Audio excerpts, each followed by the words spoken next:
नमस्कार दोस्तों, स्वागत है आपका हमारे हंग्री स्पिरिट्स चैनल में।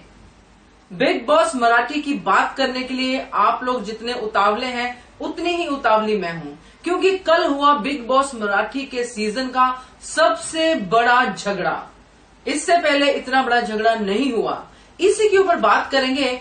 उससे पहले एक काम जो हम हर वीडियो में बोलते हैं, उनके लिए जो हमारा वीडियो पहली बार देख रहे हैं, कि वीडियो के नीचे लाल बटन जिसमें सब्सक्राइब लिखा हुआ है उसको दबा के हमारा चैनल सब्सक्राइब कर ले और साथ में दबा दे नोटिफिकेशन के लिए बेल बटन भी। Thank you. Subscribe to our channel by clicking the subscribe button. Click the bell button and enjoy the latest uploads from our channel. तो दोस्तों, कल का एपिसोड बहुत ही भारी एपिसोड था और ऐसा था कि कोई भी अपनी जगह से हिलने को तैयार नहीं था। मैं आपकी और अपनी बात कर रही हूँ, ना आप अपनी जगह से हिले होंगे ना ही मैं। इवन ड्यूरिंग द ब्रेक भी बात हो रही थी बिग बॉस मराठी के बारे में ही, उस इंसिडेंट के बारे में जो हो रहा था बिग बॉस के घर में।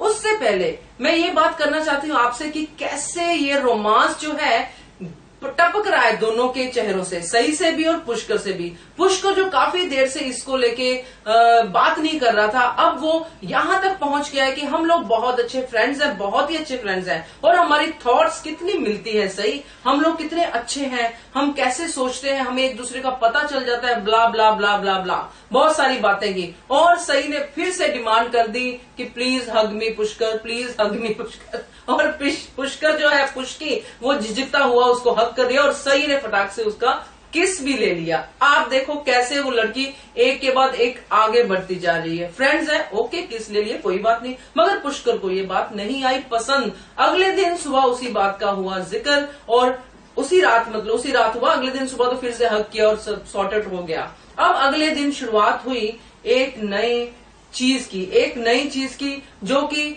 शुरू में तो नहीं लग रहा था कि ऐसा होगा, मगर जब शुरुआत हुई एक गाने से कि वो जो गाना है कि बार बार हो, मतलब वो कैप्टनशिप के ऊपर गाना था कि लड़ेंगे आपस में, जो भी गाना है ना, उससे शुरुआत हुई। तो जब ये गाना आया तो लोगों के मन में आ गया कि आज कुछ ऐसा होने वाला है, जिसमें कि मेरे मन में तो आया, आपका मुझे पता नहीं, जिसमें कि कुछ दंगा फसाद होने वाला है, कि अपने अपने हक के लिए लड़ाई लड़ने वाले हैं। तो यही हुआ कल एपिसोड में। पहले तो सबसे पहले कि विनिंग टीम को जो दिया गया टास्क, जो इसमें वो विन किया था, उनको दिया चांस कि आप में से 2 लोग बन जाओ कैप्टन, जो कि बहुत ही अच्छा चांस था उनके लिए। मगर ये चांस पड़ गया उस विनिंग टीम को भारी, क्योंकि जब उन्होंने डिसाइड करना शुरू किया तो 3 लोगों ने तो फटाक से सुनीता को वोट कर दिया कि ये एक डिजर्विंग कैंडिडेट है कैप्टन बनने के लिए। अब लड़ाई थी दूसरे कैंडिडेट की। अब दूसरा कैंडिडेट कौन हो सकता था, मेघा, शर्मिष्ठा या नंदकिशोर। अब नंदकिशोर के लिए सुनीता ने कर दिया वोट, मगर मेघा वो यहाँ पे अटक गई। यहीं पे उसने लिया एक बहुत बड़ा टर्न अपनी नेचर के अगेंस्ट कि मुझे कैप्टन बनना है, और उसने ये टर्न लेना उसके लिए पड़ गया भारी, क्योंकि जब उसने बार बार इस बात का जिक्र किया कि सुकन्या, जिसके ऊपर हम सब बात कर रहे थे कि सुकन्या ने रेशम को आके टिप दिया है कि रेशम ऐसा हो रहा है, वैसा हो, तुमको ऐसा करना चाहिए। मगर जो हमें नहीं दिखाया कैमरे के ऊपर, वो मेघा ने कल उसका जिक्र कर दिया कि सुकन्या ताई ने मुझे ऐसा बोला है। जो भी बोला था मेघा ने उसका जिक्र किया, और साथ में मेघा ने बोला कि मैं ही हूं दूसरा डिजर्विंग कैंडिडेट, क्योंकि मैंने किया है सबसे बढ़िया टास्क। ये बात हजम नहीं हुई उस टीम को जो बाहर बैठी तमाशा देख रही थी और हंसी उड़ा रही थी। मुझे तो ऐसा लगा कि वो लोग हार के भी जीत गए, क्योंकि वो लोग बाहर बैठे इतने एंटरटेन हो रहे थे इन सबको देख के कि लग रहा था कि यार मजा आ गया, हार के भी मजा आ गया। खैर, ये था वो पार्ट जो कमरे के अंदर था और कमरे के बाहर था। मगर जैसे ही पुष्कर और अस्ताद और क्या नाम उसका, सई और रेशम, ये लोग जब सुन रहे थे तो इनका भी टेम्परामेंट धीरे धीरे बढ़ना शुरू हो गया। नाटक था या क्या था पता नहीं, बट टेम्परामेंट बढ़ता दिख रहा था। थर्मामीटर का जैसे पावर वो बुखार का बढ़ता है ना, वैसा वैसा बढ़ना शुरू हो गया। फिर हो गया कि आस्ताद बोल रहा है मेरी सटक गई है, पुष्की तेरी, वहां मेरी भी सटक गई है, तो चलो चलते हैं, हमला करते हैं। यहां से जी शुरू हो गया हमला, किसके ऊपर, मेघा के ऊपर। पर मेघा के ऊपर इसलिए मेरे को जो लगता है, इसलिए सबका हमला इसलिए हुआ क्योंकि मेघा ने एक अपना वीक पॉइंट उनकी झोली में डाल दिया, जिसके लिए वो सारे लोग वेट कर रहे थे कब मेगा एक गलती करे और हम लोग टूट पड़े उसके ऊपर, क्योंकि मेगा की गलतियां बहुत कम होती है बिग बॉस के घर में, जिसके लिए उसने फाइट भी किया कि मैं कभी भी टास्क के रूल्स नहीं तोड़ती हूं, और नहीं तोड़ती है वो टास्क के रूल्स, और अगर कभी तोड़े भी होंगे तो सबने तोड़े हैं, उसने अकेली ने नहीं तोड़े हैं। हाँ, Smita is a different case, वो टास्क को बहुत सीरियसली लेती है। अब यहां से जो लड़ाई बढ़ी वो देखने लायक थी।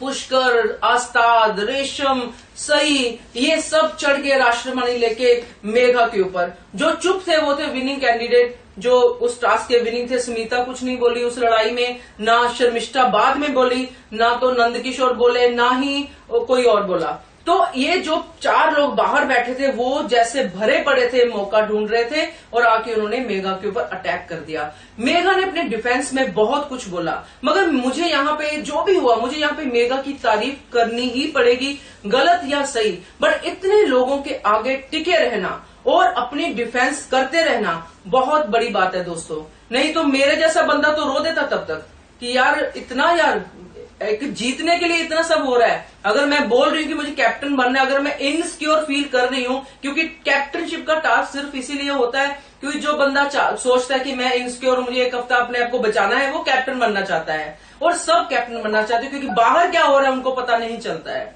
चाहे वो मेगा है, मेगा को कहाँ इतना पता होगा कि मेरे इतने सारे फैंस हैं। अगर पता भी होगा तो इस लेवल पे नहीं पता होगा कि मैं बच जाऊंगी या मुझे मतलब लास्ट तक मैं जाऊंगी। ये घर के अंदर इतना ज्यादा पता नहीं होता है। अगर पता हो तो बंदे फिर रिलैक्स ही हो जाएंगे। खैर, ये तो था मेगा के बारे में कि मेगा ने कैसे अपने आप को डिफेंड किया और कैसे की बात सब लोगों के साथ।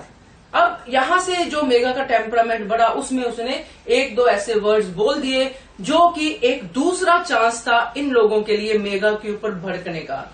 जैसे ही मेगा ने पुष्कर को जग बोला, वैसे ही सब लोग अरे अपने शब्द संभालो, अपने शब्द संभालो, अपने शब्द संभालो। अरे इतना किसी को गुस्सा दिलाओगे, एक आध वर्ड निकल भी गया तो आप लोग कहाँ अच्छे शब्दों के इस्तेमाल कर रहे हो। आप लोगों को भी तो अच्छे शब्द बोलने चाहिए ना। चाहे आप लपेट के वो शब्द बोल रहे हो, पर बोल तो वही रहे हो ना।